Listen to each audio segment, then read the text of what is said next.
जय श्री राम दोस्तों। मैंने अभी कुछ दिन पहले केरला स्टोरी देखी। आप तो केरला स्टोरी के बारे में जान ही गए होंगे, यूट्यूब से इनके ट्रेलर देख के बहुत कुछ इसके बारे में जान ही गए होंगे, क्योंकि मीडिया में भी इस मूवी के बारे में बहुत खबरें आ रही हैं। मैं आपसे आग्रह करता हूं, अनुरोध करता हूं, विनती करता हूं कि आप अपने पूरे परिवार के साथ, और ख़ास के दोस्तों जिसके घर में 10 साल 12 साल और टीनेजर्स डॉटर है, कॉलेज जाना स्टार्ट कर रही है, उनको अवश्य दिखाएं, फैमिली के साथ दिखाएं। उनको ये समझ में आना चाहिए कि ये जो धर्मांतरण हो रहा है हिंदू लड़कियों के साथ, ये कैसे मुस्लिम लोग उसको फ्रेंड बना के फिर प्यार के जाल में फंसा के कैसे घिनौनी हरकतें करवाते हैं और फिर कैसे उनका धर्मांतरण करते हैं। इस मूवी ने पूरी जो इकोसिस्टम है, लेफ़्ट और ये मुस्लिम जिहादी इकोसिस्टम को झकझोर कर रख दिया है, इसलिए ये बिलबिला गए हैं। मैंने मूवी देखने के बाद एक यूट्यूब चैनल को अपना बाइट दिया, आइए आपको सुनाता हूँ मैंने उसमें क्या कहा। और आपसे सभी से अनुरोध है कि इस मूवी को अपने फैमिली के साथ, अपने फ्रेंड्स के साथ अवश्य देखें। जय श्री राम दोस्तों। ये पूरे भारतवर्ष के है। आज तुम गाजियाबाद में ले रहे हो, गाजियाबाद में भी ऐसी कितनी घटनाएं हैं जहाँ अब्दुल और आसिफा जो है वो आके ऐसे काम करती है। और सबसे पहली बात है जो हमारे यहाँ ये जो कहते हैं कि गंगा जमुनी तहजीब, कुछ नहीं होता है उनका। आप लोग और हिंदू लड़कियाँ चारा ही हो।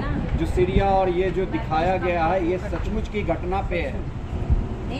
कैसे रुकेगा?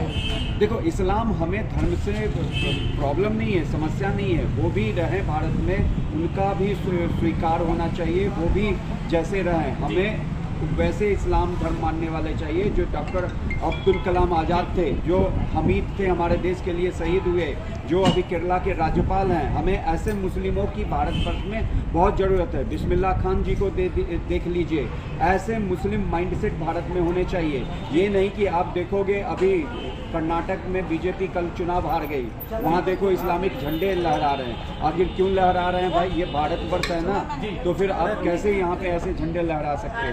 दूसरी बात कि ये जो जितने भी बॉलीवुड के भांड हैं, ये जितने अमिताभ बच्चन हो गया, सुनील शेट्टी जो चिल्ला रहे थे कि हमारे मूवी को आप बैन कर दो तो प्रोडक्शन वाले क्या खाएंगे, कैमरा सेक्शन क्या खाएगा, स्पोर्ट्स बॉय की सैलरी कहाँ से आएगी, उनके लिए ये सबक है कि अभी देखो आज संडे है और हॉल पूरा भरा पड़ा था। मतलब हाउसफुल कह लो, इससे मतलब ऐसा हाउसफुल मैंने एक बार वो देखी थी, द कश्मीर फाइल्स में देखी थी, और उसके बाद ये हाउसफुल मैं अब देख रहा हूँ। और ये जब पठान की जो बाइकआउट हो रही थी तब ये चिल्ला रहे थे, आज इनके जुबान में फेविकॉल लग चुका है। ये अमिताभ बच्चन जो बंगाल में जाके चिल्ला रहे थे, अभिव्यक्ति की आज़ादी की बात कर रहे थे, लेकिन जब ये एक रियल फिल्म बनाई गई है, रियल स्टोरी पे, और उस पर जो बनाई गई है, तो इनकी मुँह से जुबान ताला नहीं खुलता।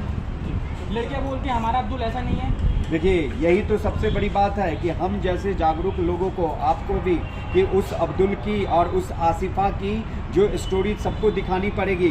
केवल अब्दुल ही इसमें इन्वॉल्व नहीं है, वो आसिफा भी इन्वॉल्व है कि वो कैसे लड़कियों को लेके आई इस्लाम धर्म। देखो, कोई भी धर्म बुरा नहीं होता, उसको लोग बुरा बनाते हैं। इस्लाम कभी भी बुरा नहीं है, लेकिन उसमें जो ये जिहाद की बात करने वाले हैं वो बुरा है। ये जो औरंगजेब की औलाद है, हमारे यहाँ बाबर की औलाद हैं, ये हमारे देश के मुसलमान असली मुसलमान है ही नहीं, उनका डीएनए ही नहीं है। वो तो कन्वर्टेड मुसलमान है। वो तो बाहर से बाबर आया और तलवार की नोक पे, यहाँ पे जिन्होंने सलवार उतार दिया, जिसने अपनी वो कर दी, सर झुका दिया, वो कन्वर्ट हो गया और वो आगे चल रहा है। जी, केरला में ये मूवी बैन कर दी गई, क्या आपको नहीं लगता कि हाँ ये मूवी दिखानी चाहिए जरूर? क्योंकि केरला की गवर्नमेंट कम्युनिस्ट गवर्नमेंट है, मुस्लिम तुष्टिकरण में बिलीव करती है। उसी तरह बंगाल की गवर्नमेंट मुस्लिम तुष्टिकरण में बिलीव करती है। उसी तरह तमिलनाडु की गवर्नमेंट है। ये गाजियाबाद में देखो, महाराज जी योगी जी ने टैक्स फ्री कर दिया। जितने भी बीजेपी शासित राज्य है वहीं पर टैक्स फ्री है। केजरीवाल ने टैक्स फ्री नहीं किया है, लेकिन इससे पहले देखो वो कह रहा था कि दूसरी मूवी को टैक्स फ्री किया था। केरला कश्मीर फाइल में क्या कहा था, यूट्यूब पे डाल दो। तो उसी तरह उसकी भी जो जितनी भी चीज़ें हैं यूट्यूब पे डाल दो भाई, देखेगा। लेकिन जो सबसे बड़ी ये बैन की बात है, सुप्रीम कोर्ट ने बोला है कि जब इस मूवी को दूसरे राज्य में चलने से कोई भी ऐसे दंगे फसाद नहीं हो रहा है, तो बंगाल में क्यों नहीं चल सकता, तमिलनाडु में क्यों नहीं चल सकता और केरला में क्यों नहीं चल सकता। इसीलिए हमारे माइंडसेट को, हिंदू को जागना पड़ेगा, हिंदू लड़कियों को जागना पड़ेगा और समझना पड़ेगा ये मुस्लिम माइंडसेट क्या है। कुछ लोग बोलते हैं ये जो फिल्म लाई जाती है सिर्फ हिंदू मुस्लिम के लिए लाई जाती है, पब्लिक को भड़काने के लिए लेके आई जाती है। जब सच्चाई दिखाओगे ना तो ये ऐसे ही बोलेंगे। तुम्हें याद है शोले तो आपने भी देखा होगा, हम सब ने देखा होगा। उसमें 2-3 कैरेक्टर बताता हूँ। उसमें एक हंगल थे, याद है कि नहीं? उसका बेटा मर जाता है, उसका सब नीचे रखा रहता है, लेकिन वो अजान पढ़ने जाता है और अजान की आवाज़ लाउड स्पीकर पे आती है। सोचो वो जो रामपुर गांव है कितना बैकवर्ड है, वहाँ लालटेन जलाती लेके आती है जया बहादुरी। उसके बाद जितने भी बॉलीवुड के फिल्म देखोगे उसमें पंडित को धूर्त और पाखंडी बताते हैं, बनिया को वो बताएंगे, लालची बताएंगे।